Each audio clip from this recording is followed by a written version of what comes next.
நான் உங்க சுஜி. இன்னைக்கு சுஜிஸ் கிச்சன்ல என்ன ரெசிபின்னு பார்க்கலாமா? நேத்து ஒரு கல்யாணத்துக்கு போயிருந்தோங்க. அங்க கல்யாணத்துல பிரியாணி எல்லாம் சாப்பிட்டு வெளியில வரும்பொழுது நமக்கு தாம்பூலம் குடுத்தாங்க. அந்த வெத்தல பாக்க வீணாக்க மனசு வராம வீட்டுக்கு வந்த உடனே சட்டுன்னு ஒரு பாயாசம் பண்ணிறலான்னு ஈவினிங் ஒரு ரெசிபி ரெடி பண்ணியாச்சு. அதோட வீடியோ தான் பார்க்க போறீங்க. வாங்க வீடியோக்குள்ள போகலாம். அதுக்கு 1 டேபிள் ஸ்பூன் அளவுக்கு பாதாம் பிசின ஊற வச்சாச்சு.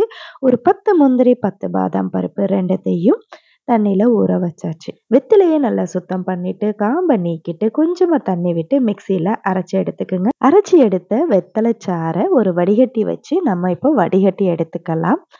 அந்த ஜூஸ இப்ப தனியா வடிகட்டி வச்சாச்சு.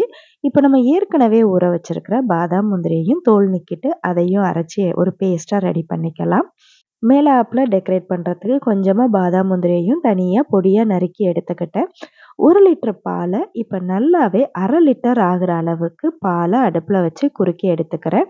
இந்த மாதிரி பால நம்ம சுண்ட காய்ச்சி எடுக்கும்போது பார்த்தீங்கன்னா, இந்த பாயாசத்துக்கு ருசி ரொம்பவே அதிகமாகும்.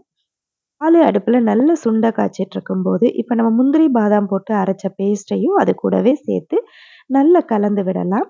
கலந்து விட்ட பிறகு நான் இப்போ ஒரு 3/4 கப் அளவுக்கு சர்க்கரை சேர்க்கிறேன். மில்க் மேய்டு இருந்துச்சுன்னா, நீங்க அதையும் சேர்த்துக்கலாம். ரொம்பவே ருசியா இருக்கும். ஒரு 1/4 கப் அளவுக்கு மில்க் மேய்டு சேர்த்துக்கங்க. குங்குமப்பூ கொஞ்சோண்டு சேர்த்துக்கிறேன். அதனுடைய வாசனை ரொம்பவே நல்லாயிருக்கும் இந்த பாயாசத்துக்கு. இப்ப நம்ம வடிகட்டி வச்சிருக்கிற இந்த வெத்தல சாற சேர்த்துக்கலாம்.